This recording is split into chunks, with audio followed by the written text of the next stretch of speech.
hello everyone. I'm Fred Oakman here with Mr. Jake Peters. You're listening to PS This Is Awesome, a PlayStation podcast. And this is episode 405, where we dive into our thoughts on all things PlayStation. This episode is called That's a Wrap. But before we jump in, please subscribe to our YouTube channel at youtube.com/PS This Is Awesome, where you can also watch the video version of the podcast. You can also check out our trophy list on the PlayStation Network. I am Anchorless_81, and Jake is JakeSaw01. Send your thoughts to psthisisawesome at gmail.com and to share the show with your friends. Don't forget to rate us. The podcast airs for free every Wednesday on your preferred streaming platform. And for those who sign up to our Patreon, treat yourself this Christmas, this holiday season, for just $1 a month. You can join our one and only $1 club, get a free die-cut vinyl sticker, and a shout-out on our show. And most times you also will get the show a day or two early. Visit patreon.com/PS This Is Awesome to show us your love and support. And remember, if you like the podcast, it does us a ton of good if you can like, comment, and subscribe to everything we do over on YouTube. And we've already told you how to find us there. I believe it's youtube.com/PS This Is Awesome. With that out of the way, Jake, how are you doing on December the 16th, I believe? 15th, December 15th. Dude, it is so fucking cold. Yeah, dude. So I'm working at this place right now, and I have to walk. Like this morning, I had to walk I don't know, 300 yards in the fucking outside to get to where I was going. Mm-hmm. And it was not a good time. All freaking bundled up and shit. On top of that, my car does not have heat right now. Oh. So that's real cool. When it's fucking 10 degrees outside, it's awesome when your car doesn't have heat. Yeah, right. Not awesome. So I'm driving my Suburban right now, which is fine because the roads are shit and it's got four-wheel drive, which is awesome. But it's a gas guzzler, so I don't really love driving it all the time. Yeah. But yeah, I'm fucking ruined at the moment because it's my car's got a gazillion. It's got 205,000 miles on it, so I've more than paid for it, and I don't want to buy a new vehicle because they're so expensive. And this car drives just fine and everything, but it might be kind of tough to go through the winter without fucking heat. And I think it's the heater core, which is the problem, that they get clogged sometimes. Yeah. And the problem is that the heater core is for them to replace it, the part's maybe $100 or something like that. Let's just Google right here. Mazda 6 heater core. This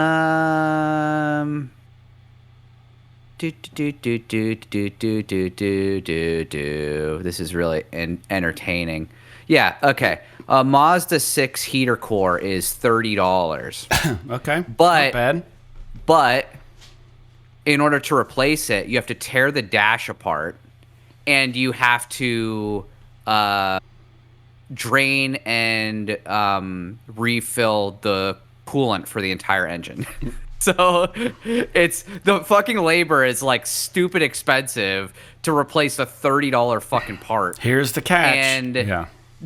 But it's without it, I can't use a defroster. So if my windshield gets fucking frosted up, I'm just blind. That's all there is to it. Mm-hmm. So it's it's no bueno. So I can't be driving with that thing the way that it is. But I'll get there.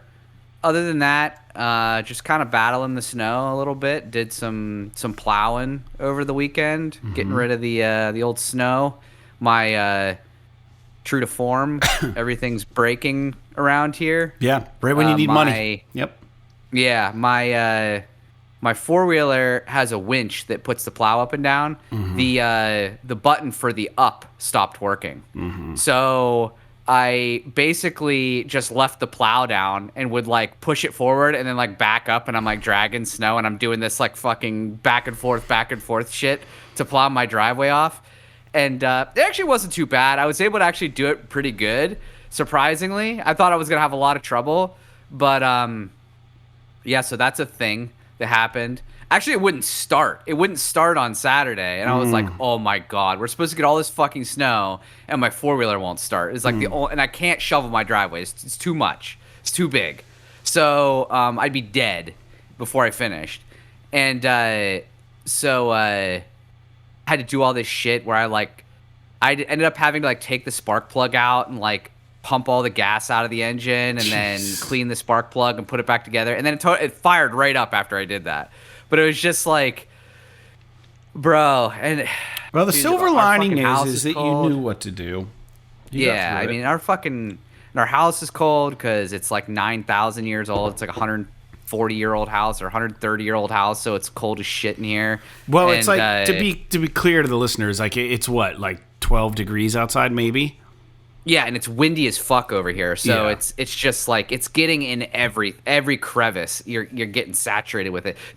I mean, you know, it's supposed to be like 50 degrees on Thursday, so as long as like everything thaws out and melts and everything, I'll be totally fine. But it's just, I was talking to Sarah last night we were talking about like the house or whatever, and I was like, I was like, man, I really wish we could put solar panels like on the house or a windmill or something to help with the electric, because electricity is getting so expensive. Right. But it's like, if we were to put enough solar panels on our house to pay for our electric bill, it would be stupid expensive, like 40 grand or something. Right. And I was like, I'm not going to put all that money into a house like that. I don't know that we're going to stay here forever. And she's like, what do you mean? So we had this whole conversation about like whether or not we're going to stay at this house forever. And I'm just like, bro, this house is fucking 130 years old. I'm sick of working on it. I'm sick of being fucking cold in the wintertime. Yeah, maybe in a couple years, I might want to buy a house that I don't have to fuck with constantly all the time. But houses are so expensive now too. It's like, I don't know. Yeah. What do you do? I don't fucking know. That's kind of where you're at. So, yeah. Yeah, but other than that, doing okay. Good. Yeah. Let me think about my life. I told you my plan. Earmuffs to the folks if they're listening. My parents, that is. We did get out to do the photo shoot for the Christmas present for my mom on Saturday. Went really well, but kind of like the same thing. We had Hero Quest. Let's start with the photo shoot issues. First, I couldn't get the battery of the it's the same camera I used to use for the podcast, the Canon T3i Rebel. Nice DSLR camera. I've got a prime 55 lens on it, and I also have an adjustable lens for it. I bought it off of Sheckler years and years and years ago for like $200. He was just trying to make money or something. I don't know. He bought it and wasn't using it. Great camera. Needless to say, when I've used it for the podcast, I just had it plugged into the wall. I bought this attachment where you put the fake battery into the camera, and then it has an AC cord and it just plugs in the wall. I haven't had that battery charging forever.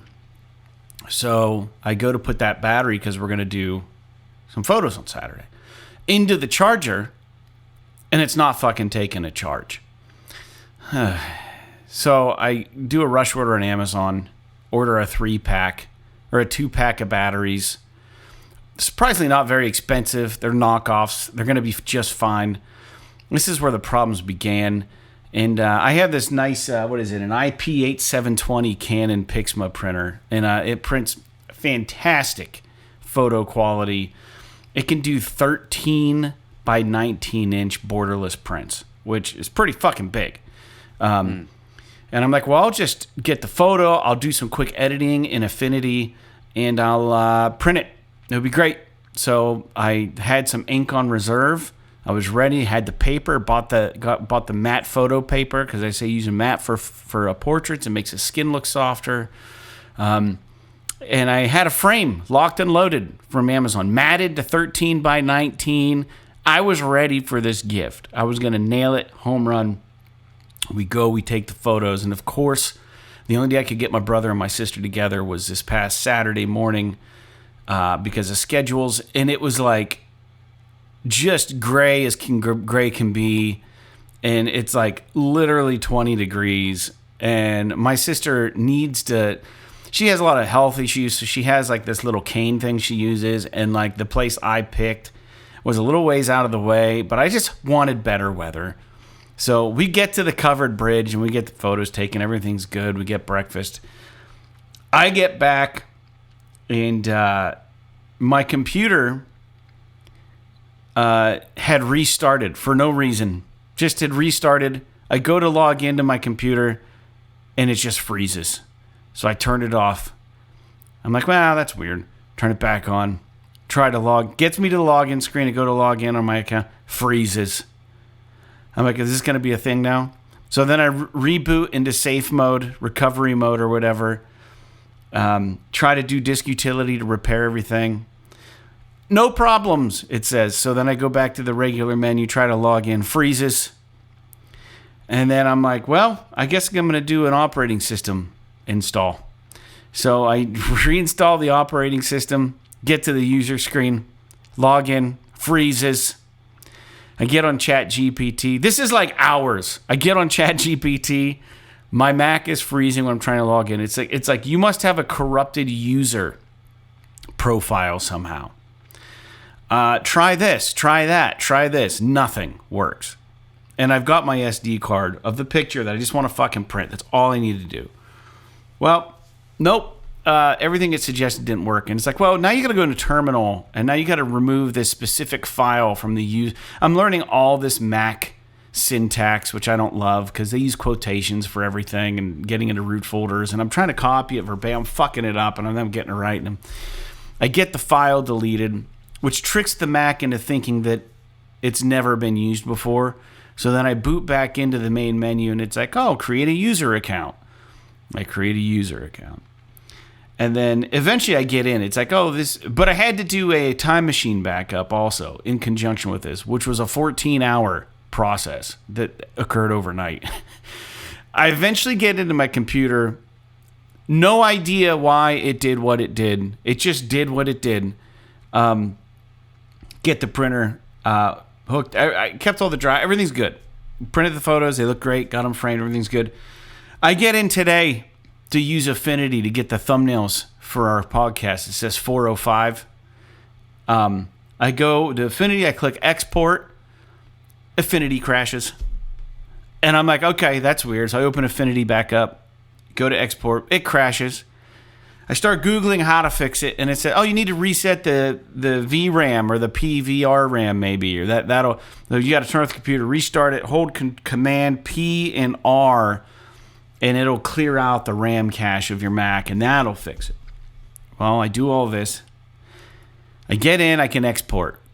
I export it just fine, like we're fixed. And then I had the bright idea, well, I'm going to change the name. The episode was going to be called Game Award Conversation. And I was like, nah, let's call it That's a Wrap.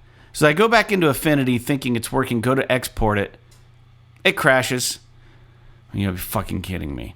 So then I get into Affinity, and then I have to, how did I do it? I shared, instead of doing an export, I clicked File Share, and then I shared it as a JPEG to my email, and it let me do it that way. Then I had to re-download the file, but Affinity's still crashing on no reason at all. I can't get it to work. And I was just on this forum, and I finally found out that they gave a direct link to like not the App Store version, but the other version. Apparently, it just doesn't play well with whatever OS I have. What do I have here? Ventura. It's an issue now. So maybe I had a system update that caused the crash initially, that I had to recreate my user account, and now it's fucking up Affinity. I don't know what else it's got to fuck up, guys. It's just been a pain in the ass. You know, it's just like, why? It's just a time. It's like I don't have any time. You know, just to make me sit here and do all this shit. It's like so ridiculous. Anyways, I digress. I did get Warhammer Quest Darkwater, which is the latest of the Warhammer Quest series. It's a Games Workshop game, and I will not be jumping into playing that anytime soon, but it looks super fun and easy to learn and cool. So I have it in my possession now, and then I Picked up a couple of those expansions came today for Thunder Road Vendetta. Outside of that, we got our Hero Quest in. Quest 10 of the Frozen Horror is a dual quest. It's 9 and 10 together. It's a multi-level dungeon. And needless to say, I just absolutely decimated the heroes. So now they got to try it again on another Sunday because I fucked them up. And hey, you know what? That's how it goes sometimes. Sargon wins, you know? Don't get too big for your britches, boys. I'm waiting for you. Outside of that, dude, gifts are wrapped. I've got a few purchases left to make for a couple people. And then we're just trying to stay warm. That's all. That's all I got. I played a concert Friday. Also, that was fun. I don't know. Oh, something weird about the concert I played real quick. And let me know how you would feel about this. Every concert I've ever played, if the and I'm not even going to name the place. You can look it up. I'm not going to name the place. They were really good to me. But every time I've ever played a place, if they wanted me to complete a W-9 because they were going to write it off on their taxes, they would send it to me in advance. I would fill it out, and then after the gig, they would just hand me a check. Right? That's usually how it works. I don't expect to get paid in cash at these shows. I file all my taxes correctly. I do it all the right way. I know very few musicians do, but I do because I have to. It's just who I am. But I played this gig. It was a relatively middle of the road as far as it was a 2-hour gig. And I finished things up. I did well on tips. I go to the guy who booked me and I said, "Hey, do you want to square up?" And he goes, "Oh, no, the food's on us." And he starts walking away. I'm like, no. I don't mean that. I appreciate that. But for me playing, we got to square up still. And he goes, "I'd rather just you invoice me." I was like, "What?" He's like, "Can you just send me an invoice?" And I said, I guess. I said, "You could PayPal me." And he goes, "Nah, I'd rather just have an invoice." Okay. I haven't invoiced him yet. Really weird. I've never done that for a 2-hour gig, Never done that for any gig I've ever played in my life in 30-some years. No, probably like 20, 25 years. So weird. But they're kind of new at what they're doing, and it was just I didn't expect it. I'm not throwing them under the bus. They were good to me. It's just one more fucking thing I got to do. I should bill them for the time it takes to get a fake invoice put together to send them. I'm not trying to be an ass, but it's just, you couldn't just throw me some money. They charge, I'm not being a dick, dude, but when you charge $18 for a hamburger, it's ridiculous that you need an invoice from me. I don't know. That's all I'm saying.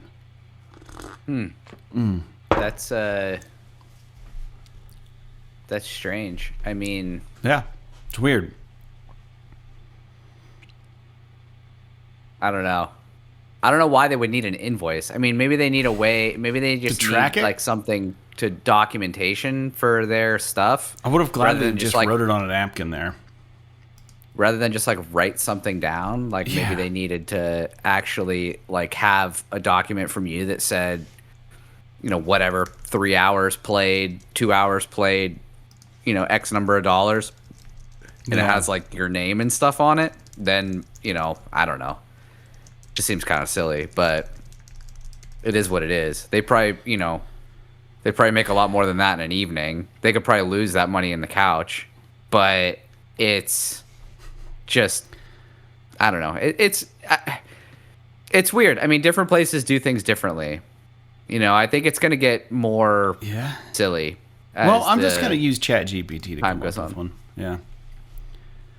But anyways, that's my everything in a nutshell. We can get into some PlayStation talk because we have a lot to talk about. There was a Game Awards that happened. There were a lot of announcements. Jake, I got the notes all ready for us. And then there was also a PlayStation wrap. But before we get into any of that, we're going to talk about some listener feedback and something that I appreciate Prescript N for bringing up because I didn't realize this was a thing. He writes in on our Patreon site. So thank you. I believe that's where you put it. He says, "Hey guys, I hope you're staying safe on those snowy roads and taking some time to relax this holiday season.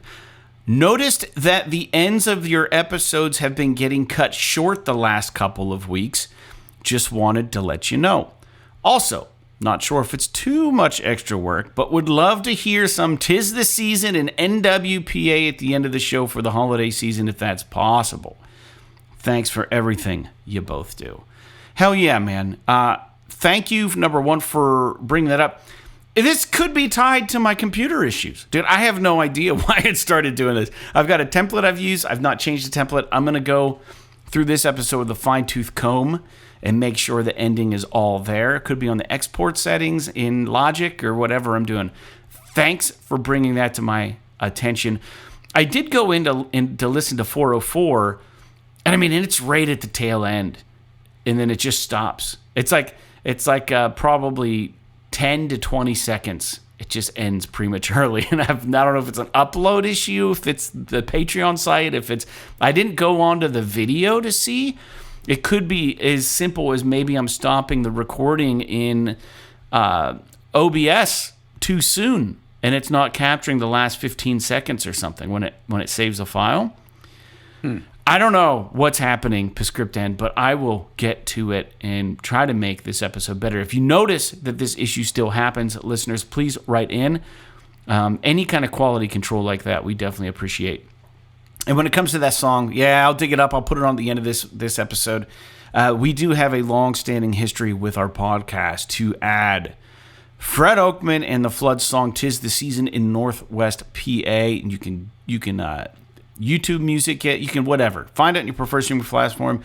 It's just like the little apostrophe thing. "'Tis the Season" in NWPA.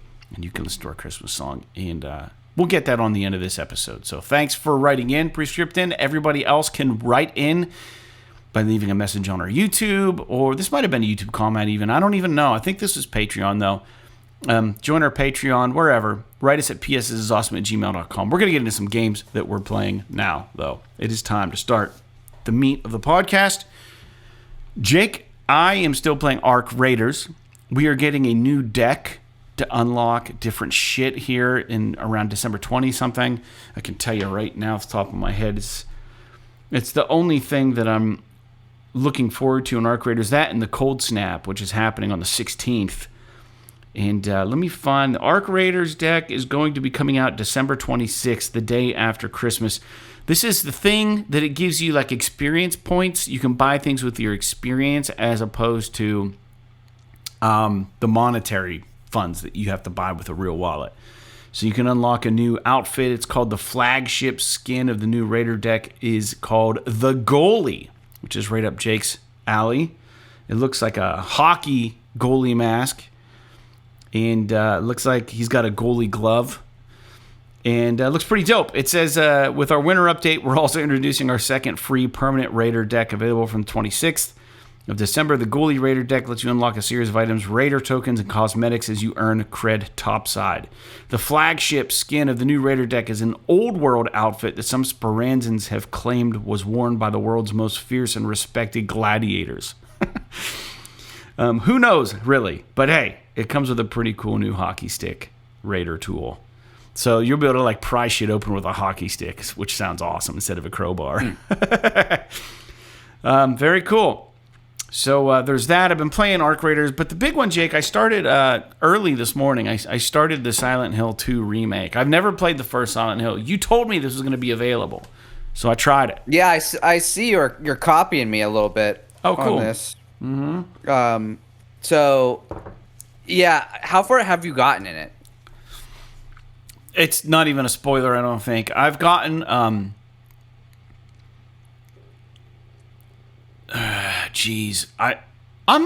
probably like 2 hours in. I started really early this morning. I made a little bit last night. I've got through the jukebox puzzle. Okay. And I'm now in the West Side Apartments or wherever. And there's like some sort of weird puzzle now, and I don't know what I'm doing. It's like the coin puzzle. Yeah. That's where I'm at. Okay, so you're I don't know, maybe an hour or two behind me. I've been playing it for just a couple days. I mean, just this weekend I've been playing it. I didn't have much time to play video games last week, so I just kind of started it this weekend, and I have mixed feelings about it. And I think part of it is that how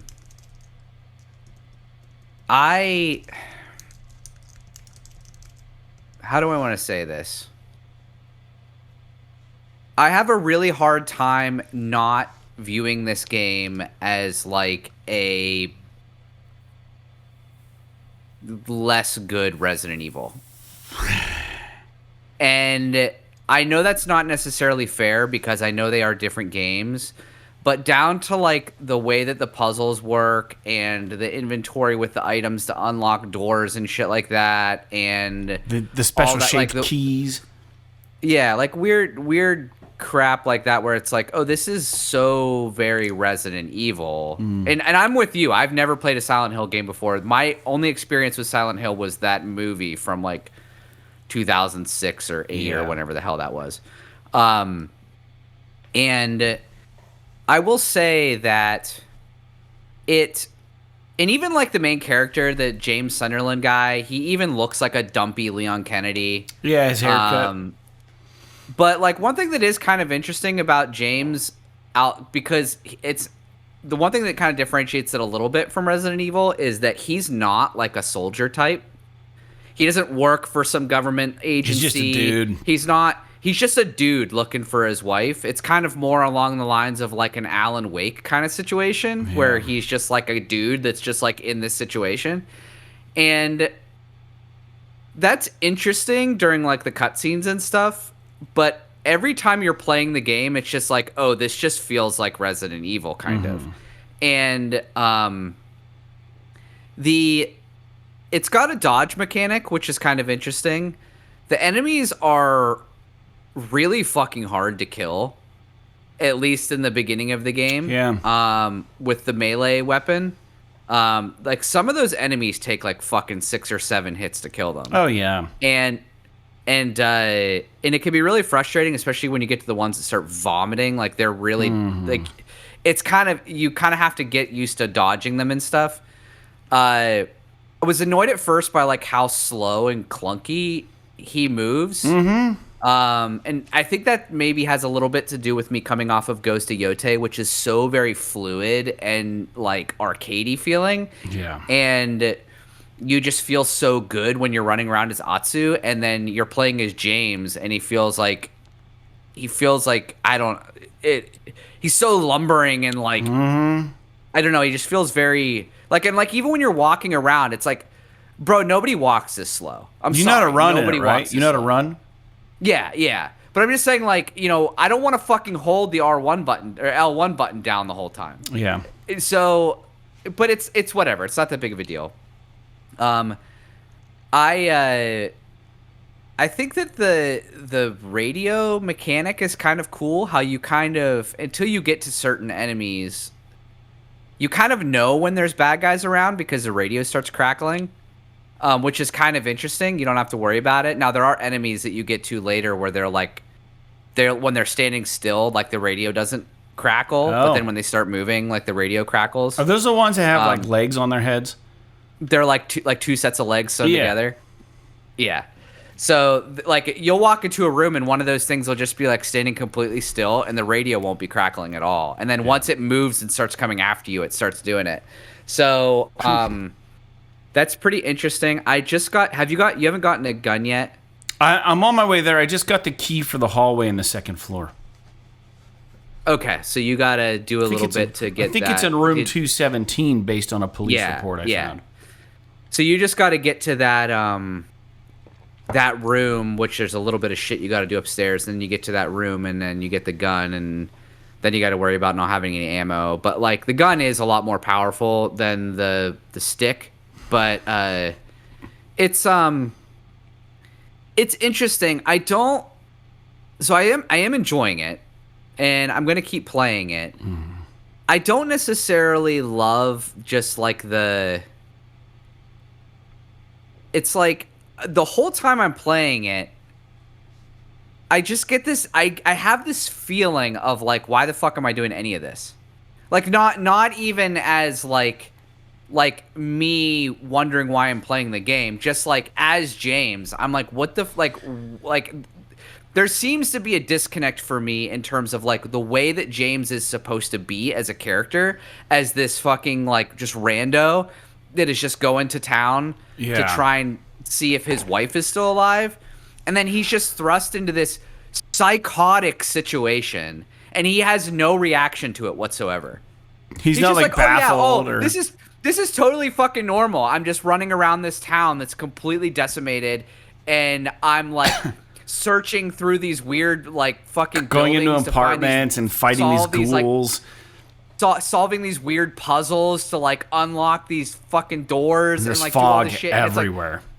And he's never like freaked out or, oh, this is fucking weird. There's just like, there'll be like a cutscene where like he'll be like, have you like come across any other people yet, other than like the chick at the beginning in the graveyard?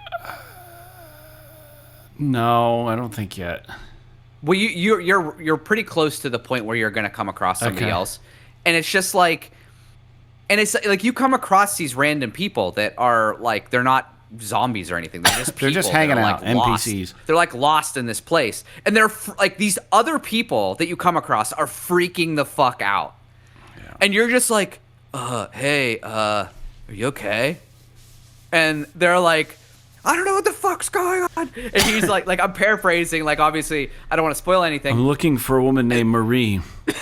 But then James is just like, we're all gonna die. James is just like, yeah, you sure you're gonna be okay? Like, you should be careful. This town's kind of dangerous. Something's going on. And I'm just like, here. bro, what the fuck, man? Like, react to this, you sociopath. Like, what is going on here? But like, I don't mind. Like, I find that part of it kind of funny. But I don't mind it because I do enjoy like the moment-to-moment gameplay where you're just it's like feeling that sort of Resident Evil kind of thing in like a game that I've never played before. Because obviously I could go play RE4 Remake or something, but it's like I already played that. Yeah, right. But it's like a new sort of world. Yeah. And I think I kind of know based on the movie, if the movie is any indication of like what Silent Hill is. I never even saw the movie. Yeah, I'm intrigued by it so far. But you say it's clunky, dude. Here's my thing. My initial perception was very much yours. I'll touch on a couple points that you brought up. Let you finish your thought then. Dude, like, it's so, like, it just feels, like, heavy. Like, the movement, the swinging, the dodging, there's a little bit of input lag. I'm playing it on performance mode. I switched it over to quality mode just to see, and it's like the worst experience I've ever felt in my life. Choppy as shit, yeah. But it feels choppy even in performance mode. It feels so rough, and it's not well optimized. Yeah, no. But the game is good. In my couple takeaways are, number one, I love that the city feels like it doesn't really feel cheap. The detail, all that stuff, the layout of the city is kind of cool. I like that they give you the agency to walk all around, and then they have these natural blockades, even though it's like very blocked out, stuff, But the environment setting is really good for what it is. But you are right; he should be a little more concerned than he is.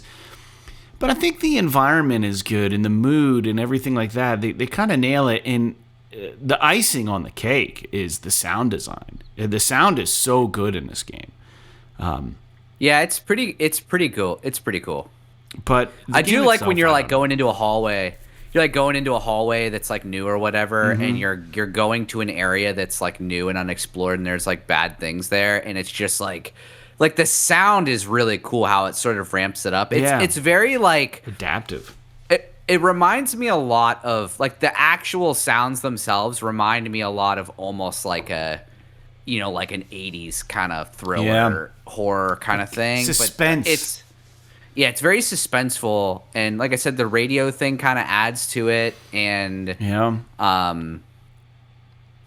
there's like some some weird shit. I'm like probably halfway. I honestly don't know how long the area is. Like I'm still in the apartments, but I've graduated to like the next section, which next is wing. like past. Yeah. Like, well, when you get past the coin puzzle and everything, it's like you're going through the apartments. You're trying to get out the other side so that you can get to this park or whatever. And I get to this area and like it's almost like the whole like you go through this. I don't want to spoil it, but it's like you think that you've solved the apartments, and then this thing happens, and now there's like this whole fucking new area, and so but I will say that I am enjoy like when I'm not playing it, I'm like I kind of want to play it. Yeah. I kind of just want to play it some more. It's not like one of these things. It's not. I don't feel the same way that I feel when I'm playing Ghosts of Yotei in terms of like my just pure joy of playing a video game. But I'm still at the same time. I feel like I'm like, yeah, this is hitting the spot for me kind of right now. It's a good experience. Like the weather fucking sucks outside. It's dark all the time. Yeah. Like I can sit down with this game and just like what do I want to say? I can just like it kind of like catches the vibe. Now, one of the final things that I will mention that I am kind of like meh on is the dude, I fucking hate the fog. I'm not gonna lie. Yeah, it's kind of in weird. The town. It's just like when I'm in a building and I can like I'm like in corridors and I'm moving around like that. It doesn't bother me how tight everything is. But when you're out in a town and you're like, I've got to run all over this town, but I can't fucking see 10 feet in front of me to be able to know, like, so I'm constantly checking the map. Like, am I on the right street? Am I on the right street? Yeah. And it's like, that's just it's like, old bro, game if you just, design, yeah. I get it. Like the fog is part of the experience. That is Silent Hill. You can't take that away. But it annoys the piss out of me. So that's just me being grumpy about it. That is what it is. So there's that. And then I did play, and this will kind of like maybe lead in a little bit to the Game Awards stuff. Whenever we get to that, is I played the demo for Pragmata. They released a demo for it on PC, and apparently the demo is eventually going to come to PlayStation. But I was like, well, fuck it, I can play it on. I have a PC that can handle it, so I downloaded it and I played it yesterday. I think it was yesterday, and dude, it's weird, but it's cool. Like, there's something about it. It's very short. I think I beat the demo in like 15 minutes or something. But it's got this really interesting dynamic where like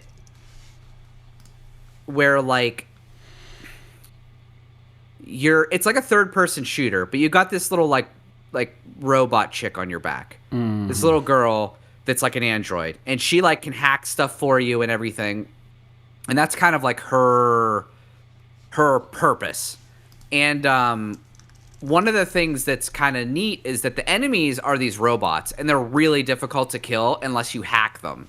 So there's this like real-time hacking mechanic where you like aim at a bad guy, and like this like kind of this checkerboard, it's like chessboard, but like all digital and shit, kind of pops up, this grid, and you have to like press the face buttons to complete like a circuit to get from the start to finish of the circuit, and then it will like hack the enemy, opens them right up, and they're easy to kill right after you do that. And there's like there's different ways that you use that mechanic, and you get like these pickups where it'll augment that hack, where it's like, oh well, if I pick up an augment that like lowers the defenses of the enemy as well as opens them up to attacks like it normally would during a hack. And the way that it works is like when you make the path to go to the hack, there will be an extra icon in the grid that is that pickup that you have. And if you choose to go through that icon and then complete the hack, it will add that bonus on top of it whenever you go to fight that bad guy. So it's when you go to shoot at it. I like that kind of shit, dude. Like Helldivers does that with the combination stuff, with calling in that kind of pressure in a real time action. And it's real time. Like you can't, like you have to be really on guard while you're doing it, and kind of run away and try and do like one enemy at a time. But then they have these guns that you can get. Like there's this one gun you can pick up. You have a main gun that just like the ammo always replenishes on its own. But then you have these other guns that you can pick up that are like, there's no, at least as far as the demo that I played, the extra guns that you pick up, there's no magazines that you find. It's like when you pick up a gun, it's got 4 rounds and then it's fucking gone, and you get rid of it and you find another one. And so there's this one gun that's like a shotgun that does a shitload of damage, but then there's this other gun that's like it shoots this like time bubble that slows them down.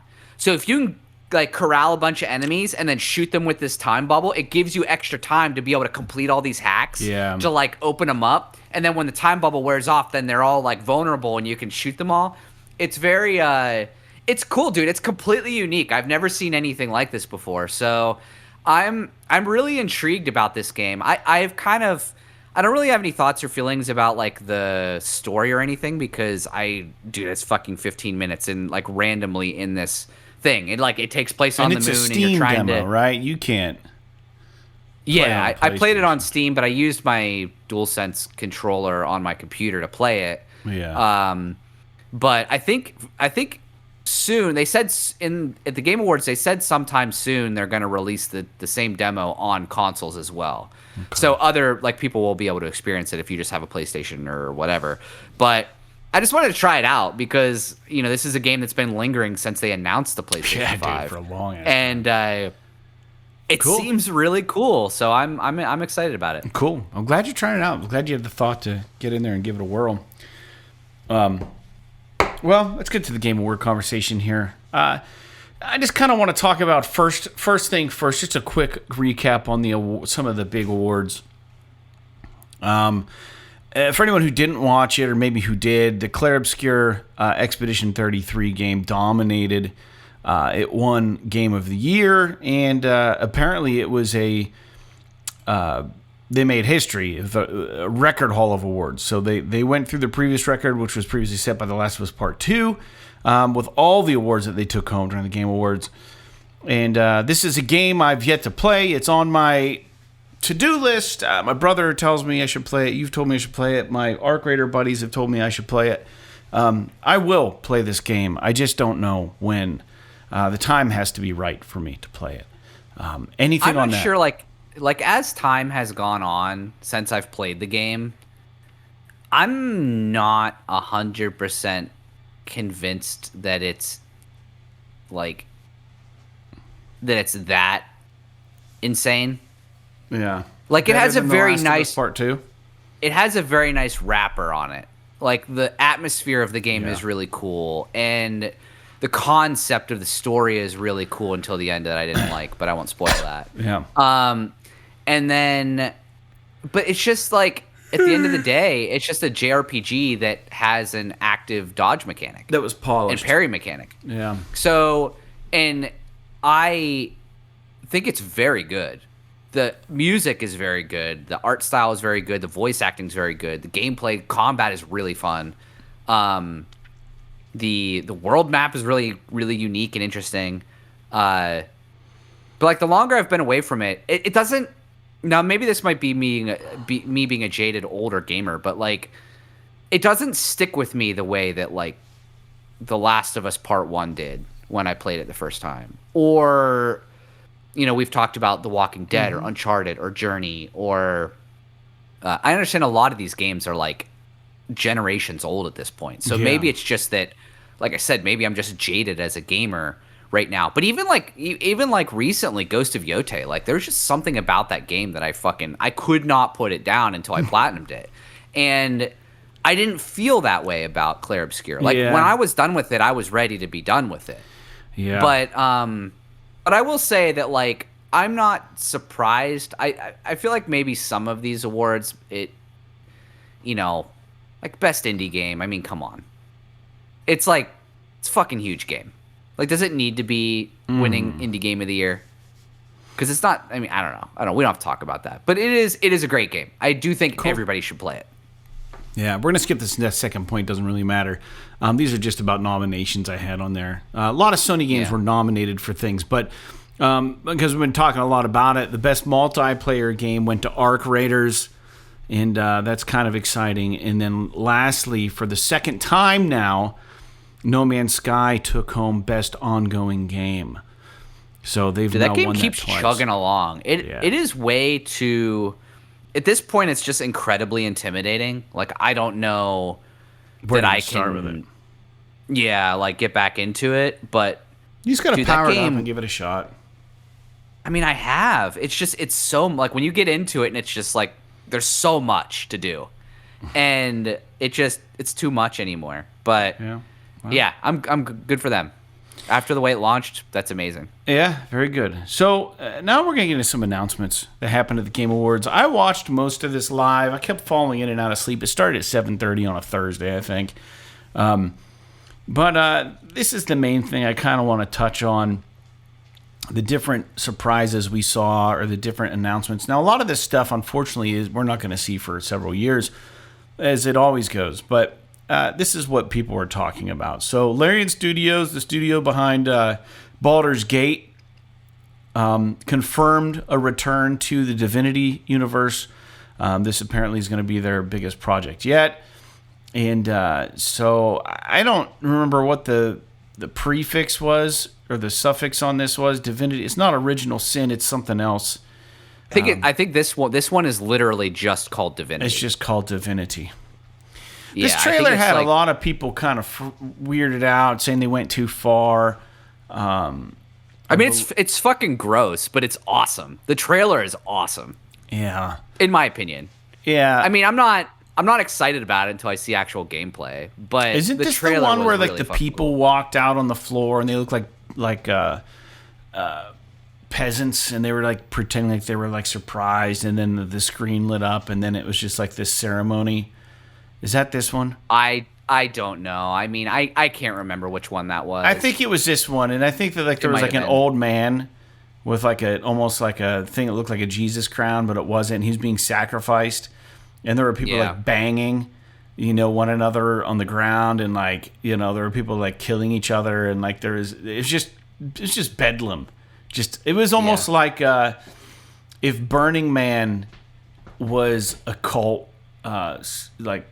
If Burning Man was like fucking run by H.R. Geiger or something, like yeah, that's what the trailer looked like. It's a great analogy.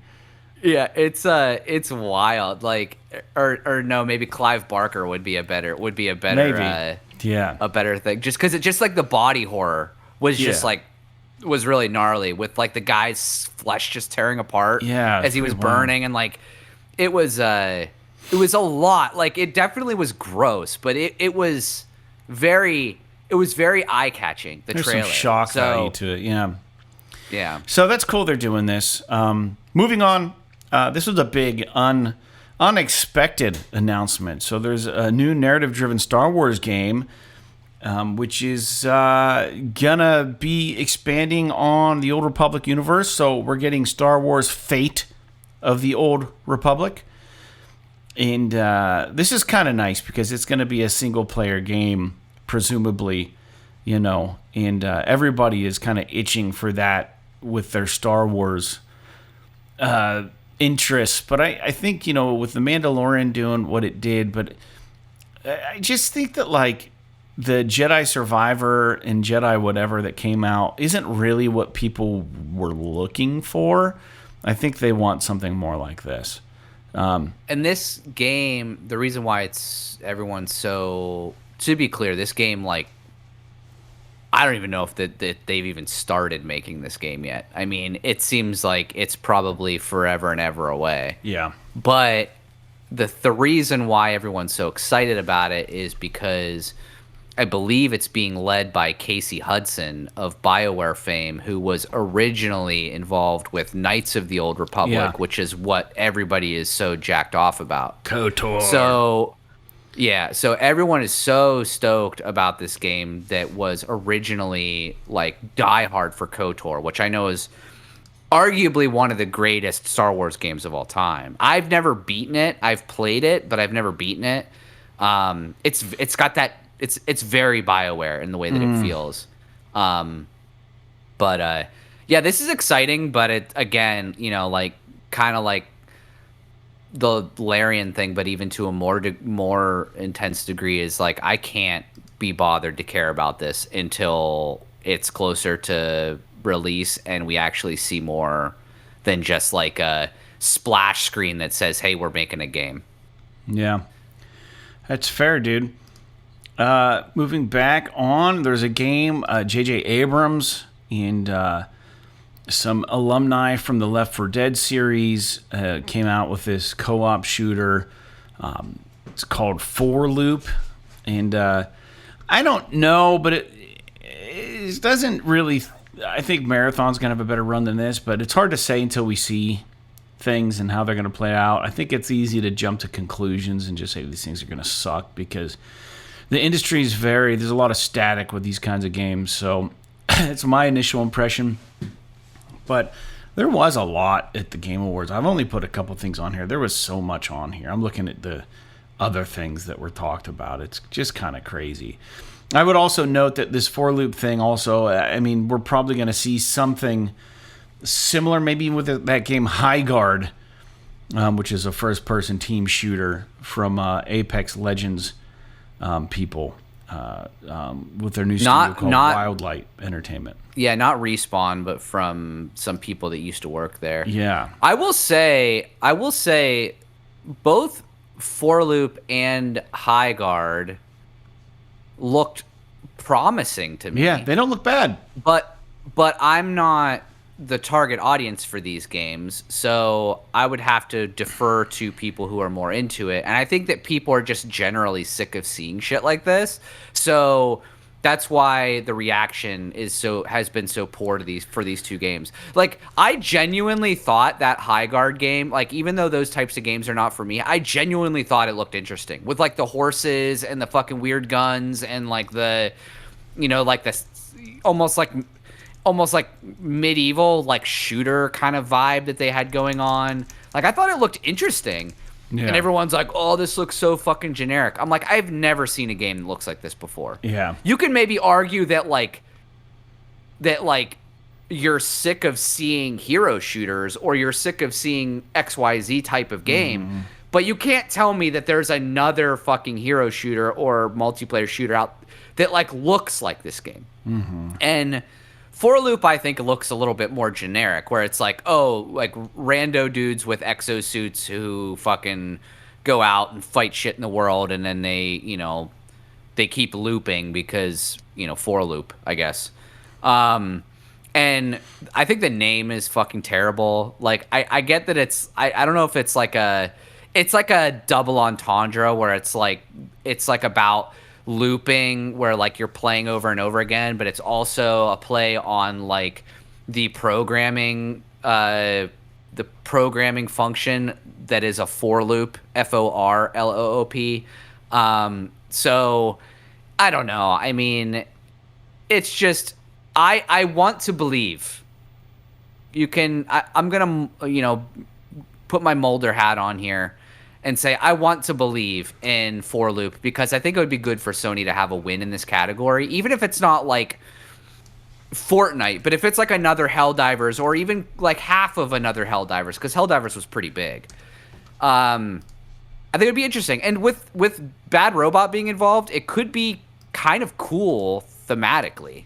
Yeah, but we don't really know a whole lot yet, so right. I don't know. Yeah, well, I don't know. Yeah, like you said, we'll know more maybe later. And then this was interesting. There were some folks from Naughty Dog that kind of broke off, started a studio called Wildflower Games, and they have this dark fantasy adventure game called Coven of the Chicken Foot. And I don't know. This had some interesting vibes. Does it look like it's for me? Probably not. But the art direction was cool. Kind of reminded me of old Disney art or something. Or I don't know. It has almost like a Studio Ghibli meets old Disney kind of vibe. But this is the new studio from Bruce Straley, who hasn't been around since I think Uncharted 4 he helped with before he left. So he was most famously the co-director of the original Last of Us with Neil Druckmann. I think Neil was the creative director, and Bruce was like the game director or art director or something like that. So he obviously has some chops. Yeah. But this game, you know, when you look at this game, it's like a wild departure from what he has done previously. Yeah. So this might be him just kind of stretching his legs a little bit and getting into something a little bit new, which I appreciate. And I think the game looks interesting. Whether it's for me, I don't know. These Last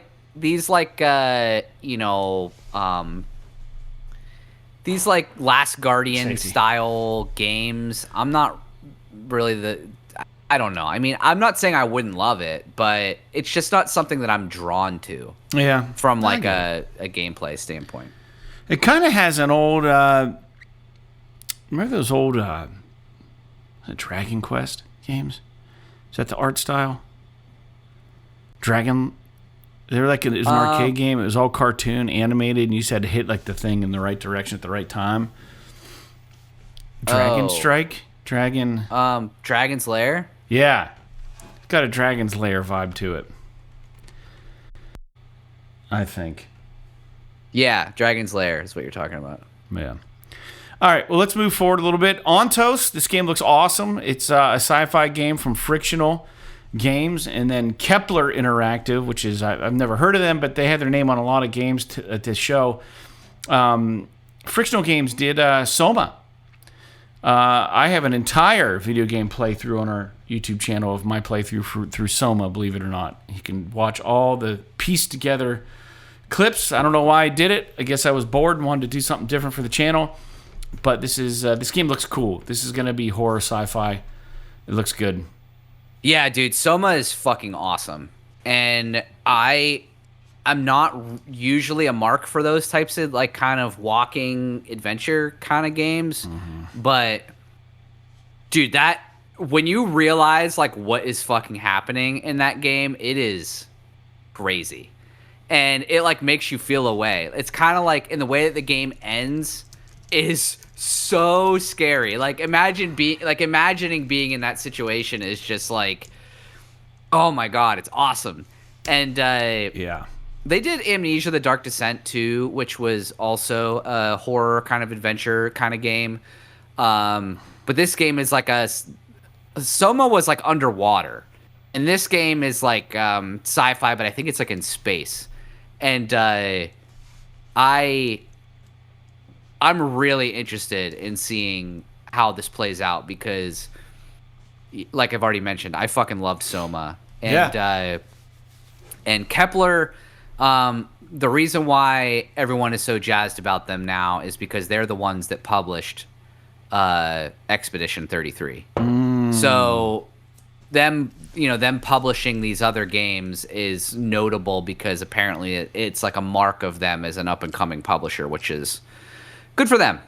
But they were definitely all over this showcase for sure. Cool. All right, Resident Evil Requiem.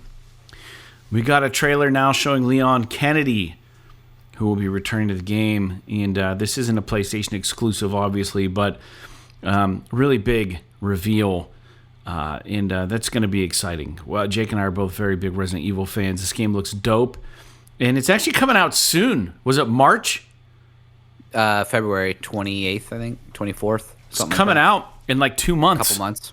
That's crazy. A new Resident Evil game. Pretty bananas. Now, I have one question before we move on. Are you going to play it in first person or third person? I'm going to play it in first person, but I really want to play it in VR. But I don't want to wait. I don't even know if they've announced that they're going to do a VR mode for it. They haven't yet. So, I mean, PSVR 2 has kind of stagnated a little bit from major developer support. So I like the first person, man, in these games. The first person, I feel like the new Resident Evil games, there's something about it that is just it's different. It's cool. It hits a different way, and I like that. Mm-hmm. So I don't know. I mean, I might end up playing it in third person. I kind of might just like boot the game up and just see what the default mode is. Yeah, and then just play it in that. Because if the game was developed around first person, it would probably behoove you to play it in first person. But if it was developed around third person, things might feel a little bit tight in first person. So I don't know. I mean, but I'm excited for it for sure. Yeah, dude, looks dope. 2 left, 3 left, and then there's more showings on what we're talking about. Just kind of picking out some things here. The guy that made Braid, Jonathan Blow, has been working on this game for, they say, 10 years. What? I said J-Blow instead of J-Lo. I thought you said Wee Blow, like No. the Cub Scout thing. Yeah, he's a Wee Blow, the fucking Boy Scout or whatever. Buffalo. There's a joke there somewhere. A new puzzle adventure from the dude who made Braid. I never did play Braid, but dude, apparently there are 1,000 puzzles in this game. And each level is a puzzle. And this guy, from what I understand, is a pretty brilliant game designer in person. So I can imagine somebody, like a beautiful mind, like this guy was just like in a room by himself for 10 years. It's like scratching like codes on the wall and like ideas for new puzzles and like, oh, what if I did this? I think it's quite an accomplishment, man. This is a indie game, obviously, and I hope that this does really well for his sake. I think it will. I mean, people loved The Witness, and I'll be honest with you, like,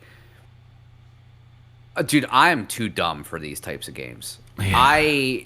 I love puzzle games, but they have to be like approachable. I can't play these puzzle games where I gotta bend my fucking mind around my asshole to like figure out what's going on. The hardest game I ever like, about as hard as I like, is a game like The Swapper. Which, did you ever play that? Yeah. And long time ago. Like the puzzles in that game, you know, some people might think that they're not that difficult, but like there are some when you get towards the end of the game that are really hard, and were for me. And I tried playing The Witness, and I got maybe like 2 hours into it, and I'm like, I can't do this. Yeah. And this game here, supposedly, if you're like a completionist, could take up to like 500 hours to beat. Like complete. And I'm just like, maybe if I had like a handheld or I was on a phone and I was like playing one while I'm on the shitter or something, like I could see myself getting into something like that. But I'm not going to sit on my console on my couch and play something like this. But I think a lot of people will. It's one of those things where like you think about that and then you think about, well, one dude created this. And it's like it almost. No, I don't think it's just him. But Are you I think sure? that it's like his mind directing it. Yeah, you don't I think it was just done by him? I mean, he was the only guy I think he was the sole developer for Braid, but I think that Jonathan Blow Studio. I thought it was just him. Thekla Incorporated. Maybe not. I don't know. It has 11 to 50 employees, according to LinkedIn. Okay. All right. Then very good. So it doesn't. So it's a small studio, Yeah. but yeah. All right. Very good. All right. Moving on. 2 more. Control Resonant. Remedy comes out with a new game. And the one thing, so this is going to be a battle. This game's going to take place outside of the oldest house and follow a character named Dylan Faden, who is the brother of Jesse Faden from Control. And it's some sort of weird version of Manhattan. So the weird thing about this game is I noticed immediately that when Jeff Keighley was doing the commentary after the title, after the showing, he's like, well, we're very excited to show you the next, the last game coming off of the heels of Alan Wake 2. I'm like, what about that fucking weird-ass multiplayer game that tanked that they tried to do? Like, no one said anything, you know, not to kick a horse while it's down, but that was kind of a glazed-over thing. Remedy did have a miss recently, but they stepped outside of their wheelhouse, and that's why they missed. This game looks fantastic. I love the graphics. I didn't love Control, though, so we'll see. Yeah, I know you had your beef with Control, but I really would like to play it at some point in time and then maybe even jump into this game. I think that they said this game's coming out next year, so it's relatively imminent. And my biggest thing with Control, the thing that kind of put me off that has made me sort of not want to get into it, is that from what I understand, there are just so many fucking documents to read in that game. And I might literally, and I'm not kidding you, I might miss some of the context, but I might literally just play it and not read anything. You're not going to get any story out of that game if that's what you do. What's that? You're not going to have any idea what the fuck you're doing if you don't read anything. I know. It's so annoying. I don't know. Maybe I'll just play it and then I'll watch like a YouTube video on like what the fuck happened in Control. Yeah. Good. Because I hope they learned something for the next Control and they just like give it to you a little bit easier, like just audio logs or something. Let me listen while I play or something like that. Don't make me fucking just sit there and stare at my television reading documents for 30 hours. Like that doesn't sound like fun. All right. So I don't know. That's just me. But I am interested in this game for sure. Yeah. And then lastly, we had not one but two Tomb Raider announcements. The first one being Tomb Raider Catalyst, which is the new Tomb Raider project. It's going to be a brand new adventure for Lara Croft. And it looks good. And then the second one was Legacy of Atlantis is being brought back, where she like fights these fucking dinosaurs and shit. It's a full remake of the 96 adventure. And that's kind of cool.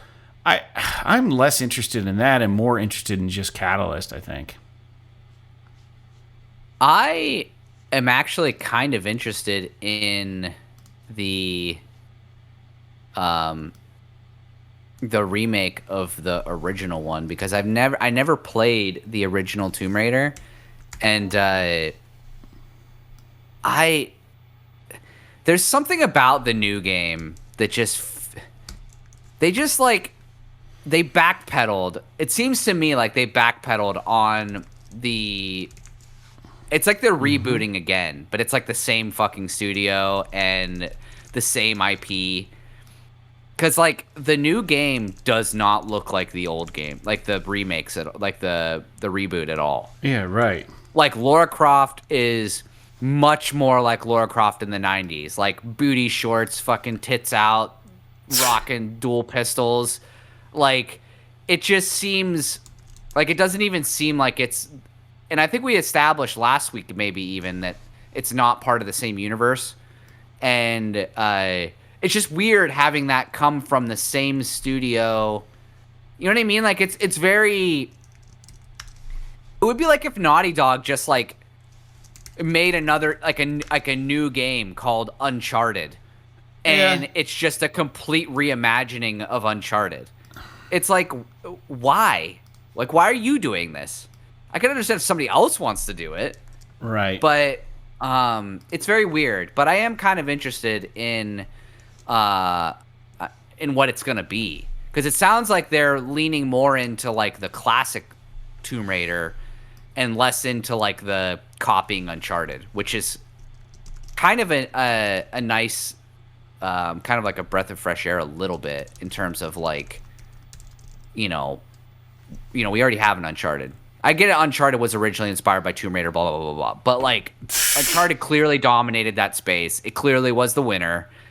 Now it's like, go back to what made you awesome, which was, like, the 90s fucking campy Lara Croft doing fucking cartwheels, shooting shit with her guns, and, like, fighting velociraptors and crap like that. Like, go back to that. So I'm excited to see it. Yeah. Looks good, dude. It all looks good, but I don't know. It is what it is. All right, let's move into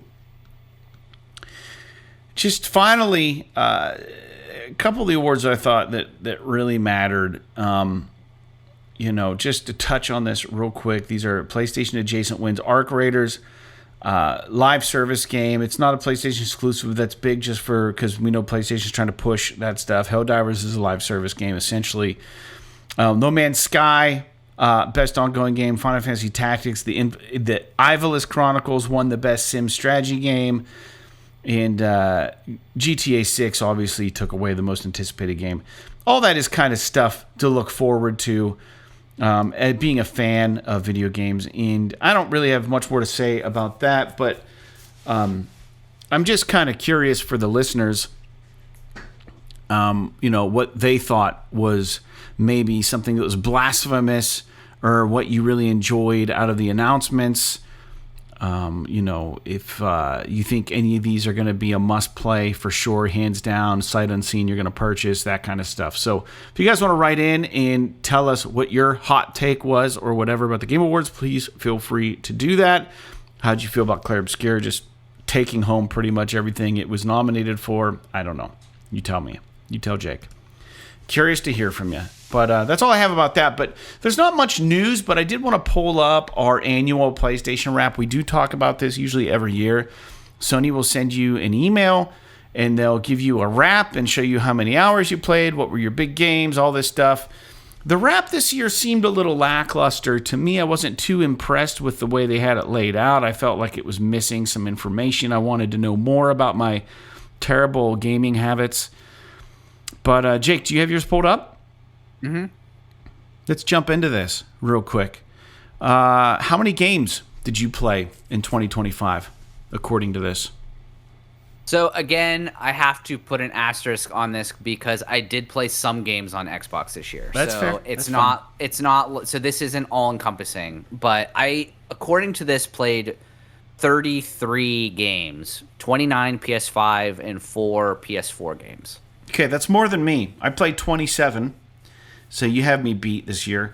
I played 23 PS5 games and 4 PlayStation 4 games. Now, it does go on to give you the top 5 games that you've invested the most hours in. And let's start at number 5 and work our way to the game we've put the most hours in. And my number 5 was a game I loved. Absolutely loved this game. And I talked about it at length. I was addicted. I was hooked. But I only have 27 hours logged. For which game? Inscription. Oh, right. Yeah. What a fucking good game, dude.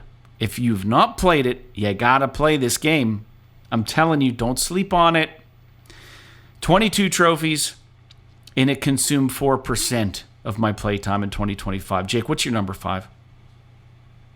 My number 5 is Star Wars Jedi Survivor, actually. I played that game for like 20 hours, and I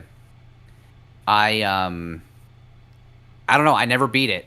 I got like to a point where I'm just like, I played it for 20 hours, I got to a point where I'm just like, okay, I'm good. And then I just like I think it was fine. I think it was a fine game. I thought it was enjoyable, but like, it's like, I don't need to do this for another 10 hours. Dude, that's or 15 hours. Same thing that happened to me with Banishers. I never finished it. All right, moving on to number 4. Your number 4 game. This is a game I just bought recently, but I did not put... Arc Raiders swept me away from this. And I got 57 hours in this game, which is high, I thought. I don't remember playing it that much. But that is Battlefield 6. I earned 26 trophies, and it has consumed 10% of my playtime this year. I did beat the campaign, might I remind the listeners. So a lot of that was campaign time. Jacob, what about you? Number 4. For number 4? Mm-hmm. I had Borderlands 4 at number 4, which is another game that I just bounced right the fuck off of after about 25 hours. And it was due to like, it's just like the vibe of the game wasn't hitting with me, and I like begrudgingly played this game the whole way. Like I not begrudgingly, like the whole time I was playing is like I really wanted to like it, but there's something about it that it just did not hit with me. There's something about the way the game felt, something about I could never find guns that I felt comfortable playing with. I always felt underleveled everywhere I went. And then finally I got to a point where I was doing a campaign mission. I got locked into an area where I couldn't get back out, and all the enemies were way more powerful than me. And I'm just like fucking stuck. I don't know what to do. So I just like, you know what? I'm good. And I jumped right out of that. Deleted it. And started playing something else. Yeah. All right. Well, game number 3, Jake. And this one's probably pretty obvious if you listen to the show. This is a game that I dumped a lot of time into. I beat it, and I earned 41 trophies in this game. It has consumed 14% of my playtime on 2025 with 83 hours. And that game, my friend, is Death Stranding 2 on the beach. It was great. Great game. Loved it. Loved every second hours? of it. 83. Wow. I did a lot of and fucking that, shit in that my friends, is why I have not played Death Stranding 2 yet. I could have beat that game in 20 hours. I was just lost in it. I loved it. Yeah, I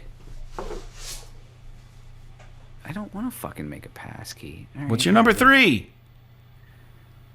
My number 3 is what was it? Kingdom Come Deliverance. Ooh, the original weird. Kingdom Come Deliverance, which I played because the new one had come out, and I wanted to get back into the old one because I played it on PS4, but it ran like shit, and it just like wasn't hitting with me. It was right at launch, so like they hadn't updated it and all this stuff. So I decided to play it again, and I did, and I enjoyed it I enjoy it a lot, but it just, I got to a point in that game where I just like, the combat was I was struggling really hard with the combat, and it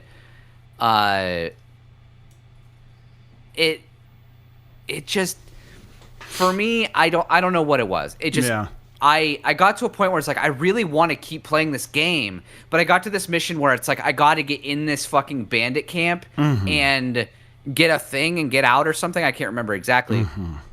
And this was, I remember the first time I played it, this is where I quit as well. And it's like, the game's so fucking realistic, you can't just walk in and do it because everyone recognizes you.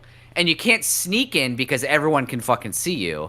And you can't fight everybody because if you trigger the alarm, there's too many people and they kill you. So it's like, you have to like almost peel a guy off, find a way to kill him, steal all his armor so that you look like the people in the camp, and then you can kind of walk into the camp and they won't fuck with you. And it's just like, I was just really struggling with it, and I got to the point where it's just like, I'm done. You're done. If the Kingdom Come Deliverance 2, if it gets cheap enough, I'm going to play it because I've heard that they've kind of tightened up the combat and made it a little bit easier, but the rest of the game is still like really awesome. So from a role-playing perspective. So yeah, I really did enjoy this game. Cool. I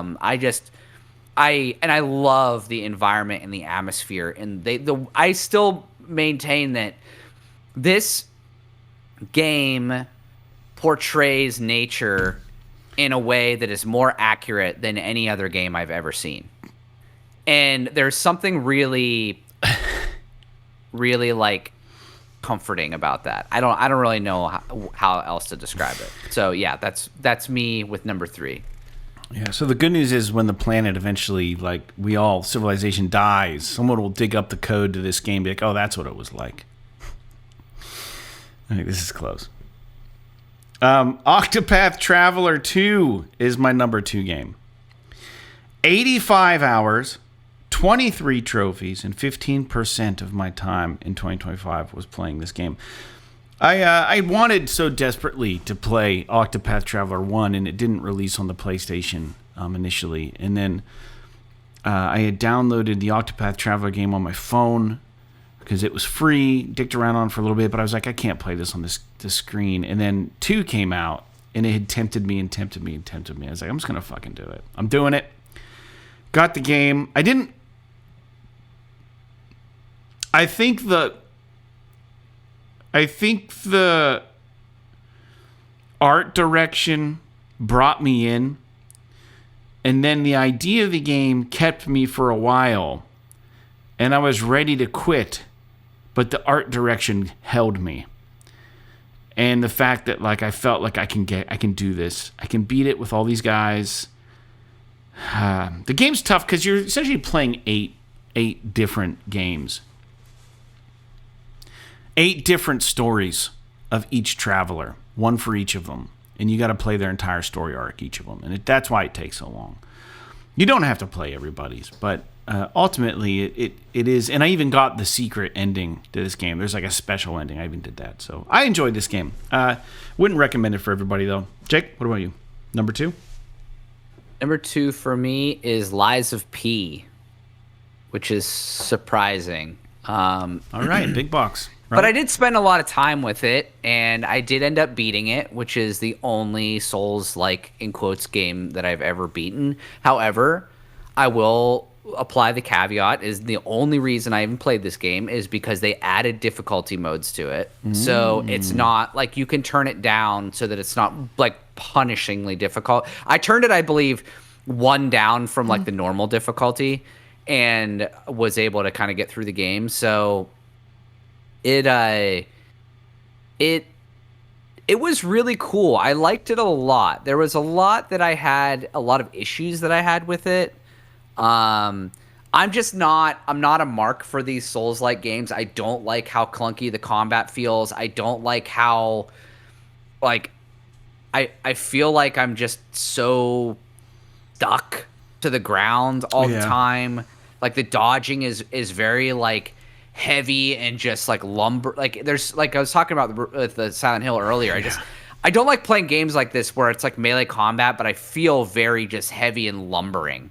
And I like to be able to move a little bit more. So, but either way, I was a little bit disappointed with the way that the game ended. Like from a story perspective, I don't think that there was a good enough payoff for beating the game in like the best way, with the good ending and stuff. But I am definitely curious to see, based on the way the game ended, how they're gonna sequelize it. So, yeah, Lies of P. I really loved the Pinocchio angle. I thought it was really cool. I thought it was a really cool interpretation of the IP. Yeah, I've heard that.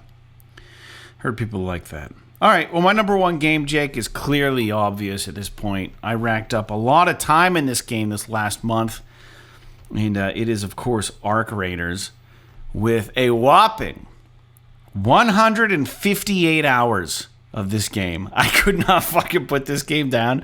That is an insane amount of time. 39 trophies. I've got 28% of my gaming time has been dominated by Arc Raiders. And I'm not looking to slow down. I like this game a lot. So that's what's up. Nice. My number 1 game is Ghost of Yotei, and which is a game I just beat recently. And I have like 70-ish hours in that, a little more than 70 hours. And it's really good. I mean, I didn't play Death Stranding, and there are some other games that are not on this list that I really, really liked.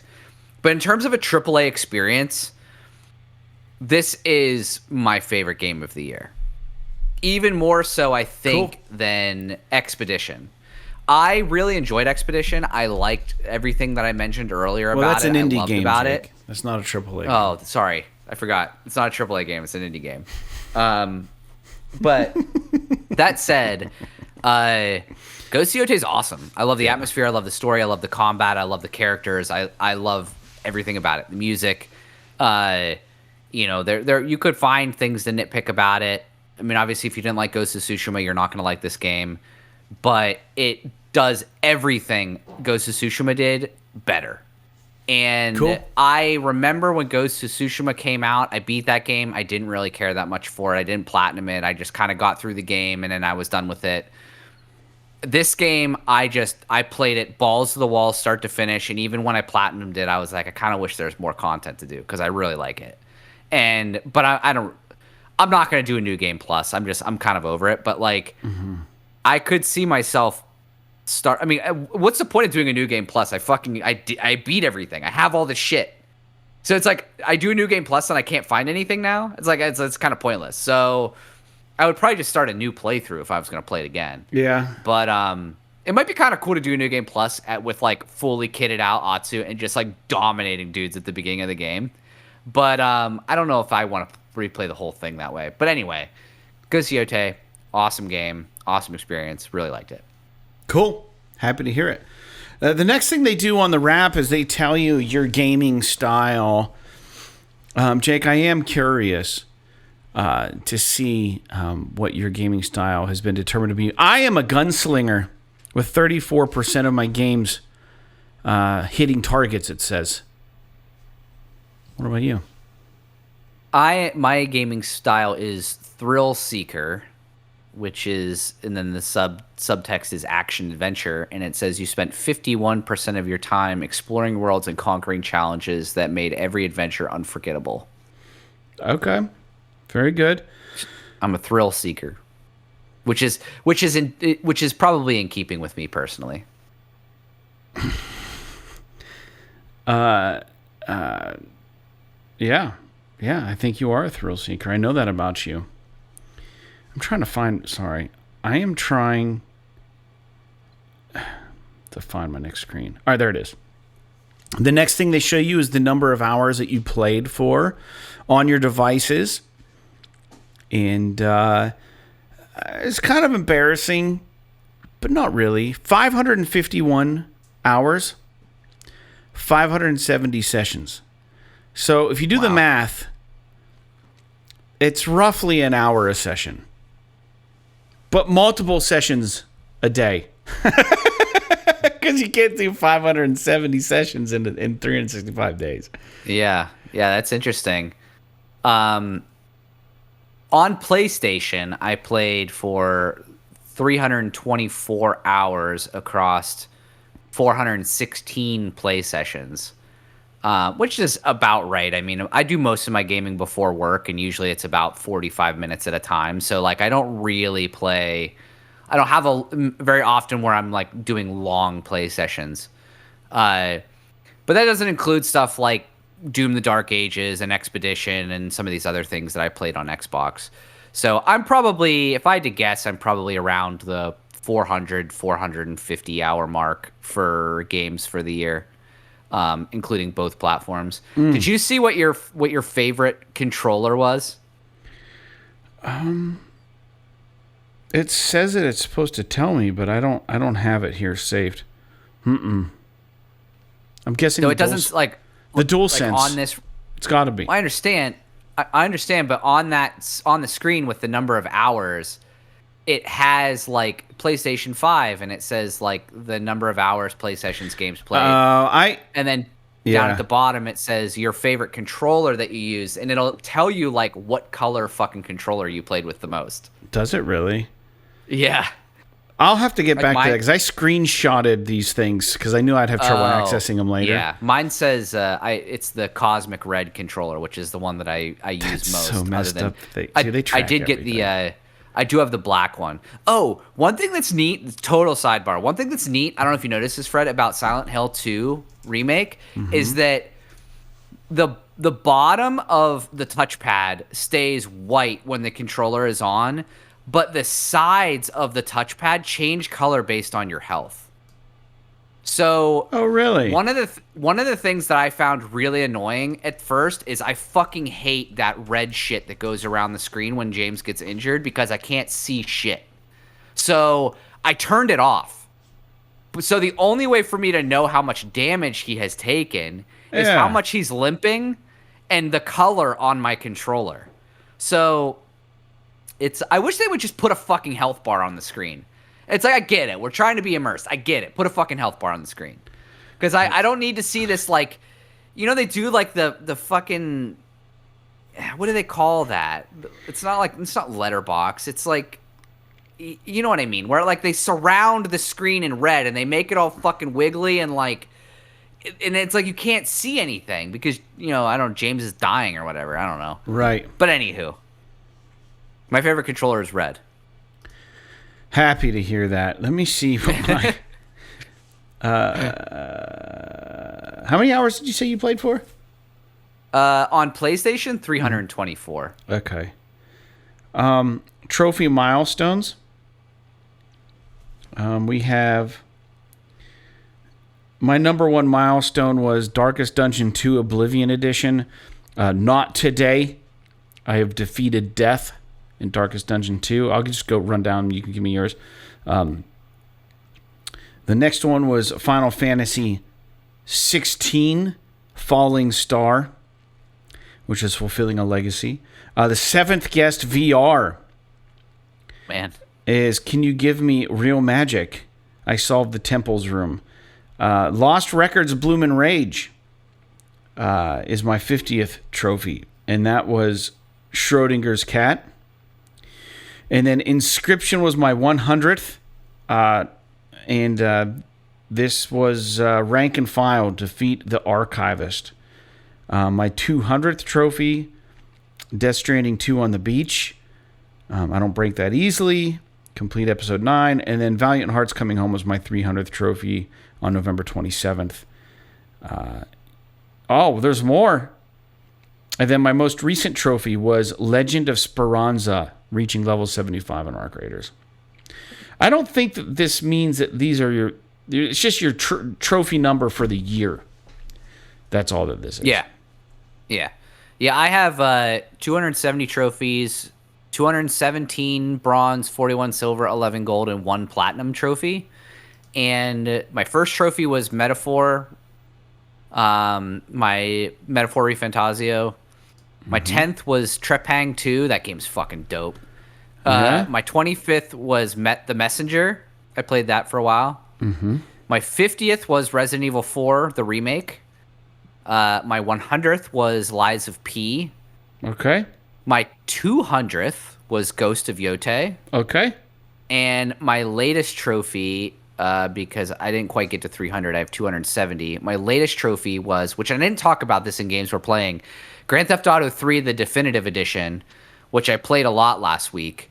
And I don't know what the trophy... Disposing of the Evidence. Crush a car in the junkyard, if you remember that mission from the beginning of Grand Theft Auto 3. No. When you take a car with a body in the trunk and you drive it to the junkyard and put it in the car crusher. Man, that game is so fucking... It's so, Are you enjoying it or not? Like the thing? Because I know you had some reservations. But, you said it was kind of hot garbage, but... I mean, I am enjoying it, but like you have to play it with the mindset of 2001 or whatever the hell it was when that game came out. Because if you don't, then you're like, oh, this game is fucked up.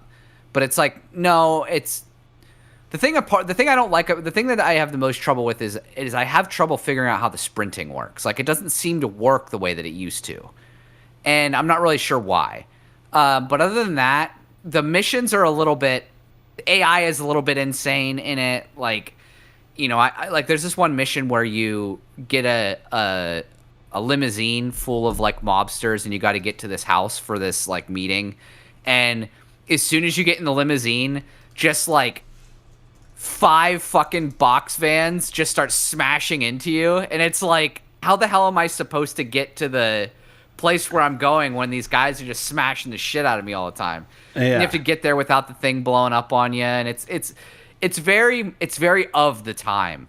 But one thing I do appreciate about it is that even though it's a little small, I like that after playing it for a few hours, I kind of have the map memorized and I can just kind of drive around and I'm not constantly fucking pulling up the map looking where I gotta go. Where like nowadays it's like you can't play an open world game without a map. Like, it's impossible. You're never gonna know where the fuck you have to go. It's too big. There's too much shit going on. So, but yeah, little sidebar. Grand Theft Auto 3 is a legendary game.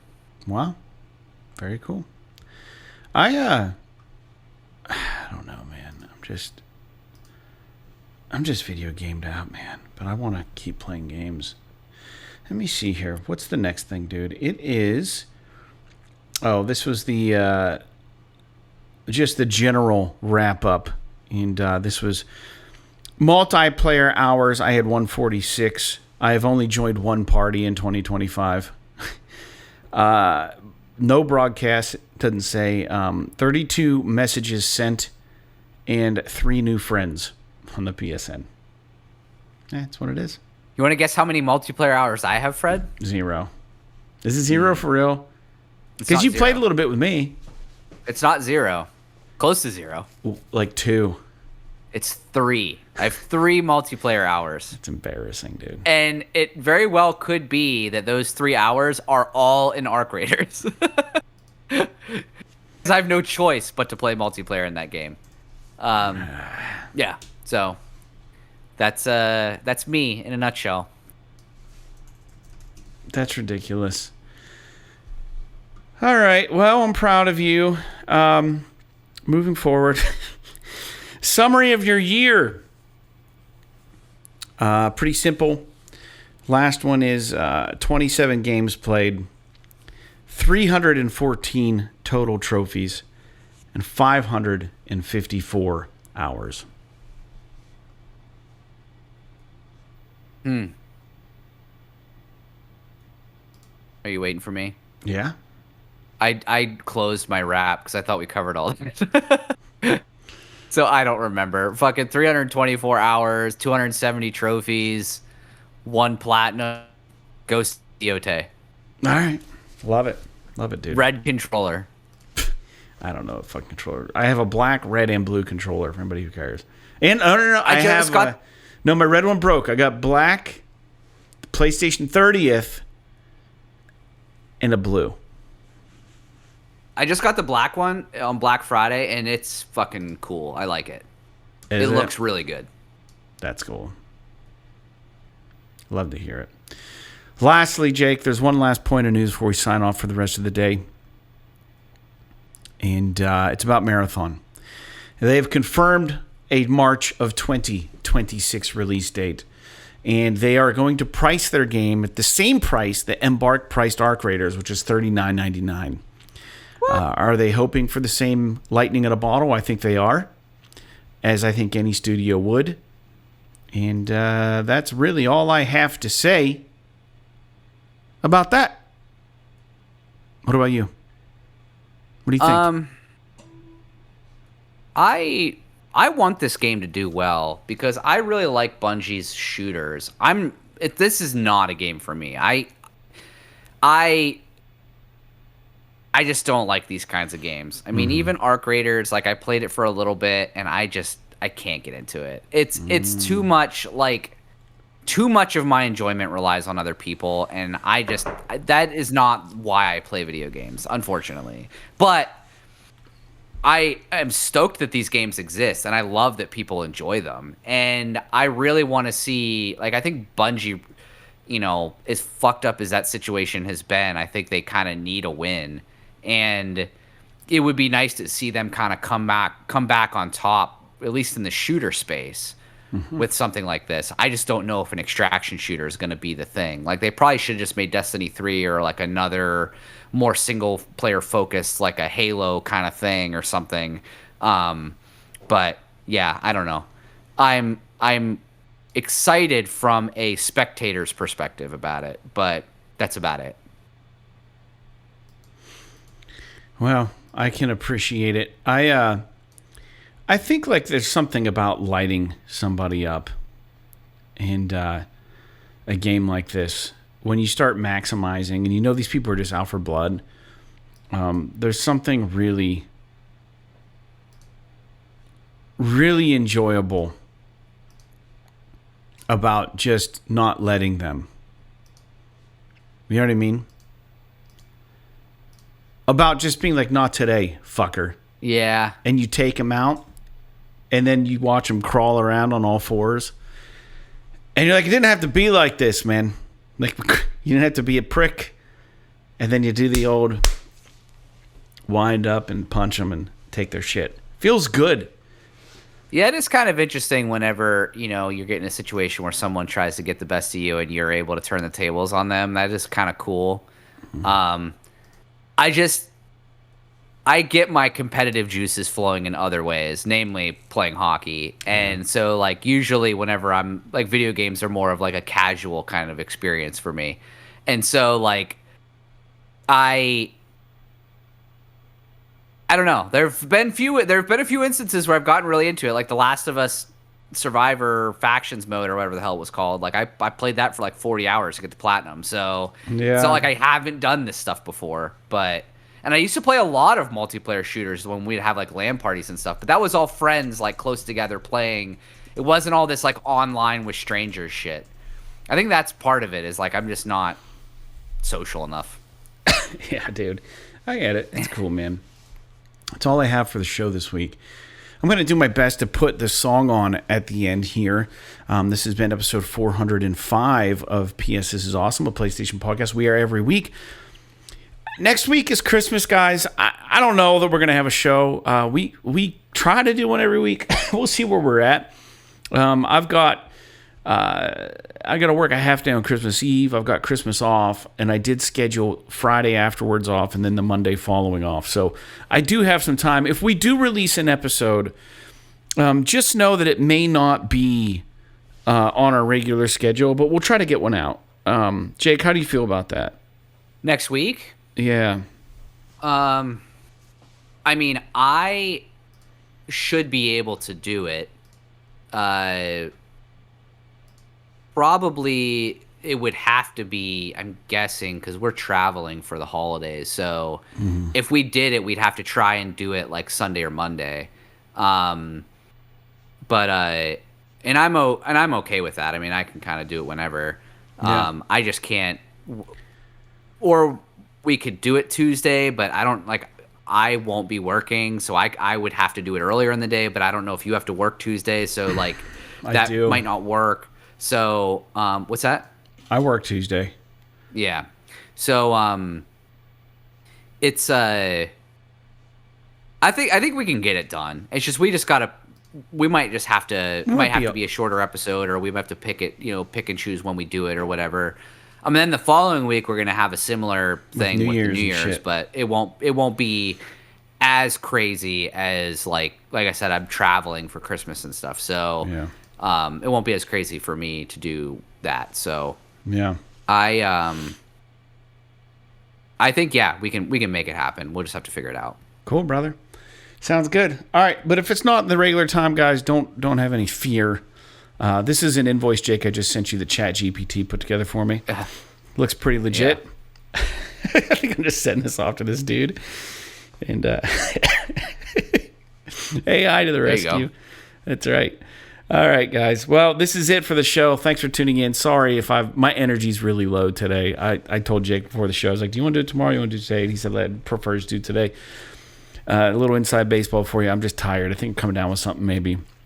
Hopefully I can shake it off before Christmas hits. But it's been a pleasure, as always, to talk about video games with you guys. And please don't be strangers. Right into the show.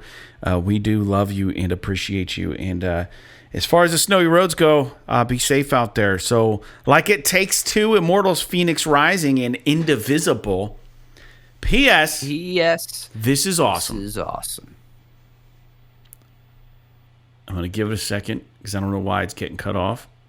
And now I'm going to stop the recording.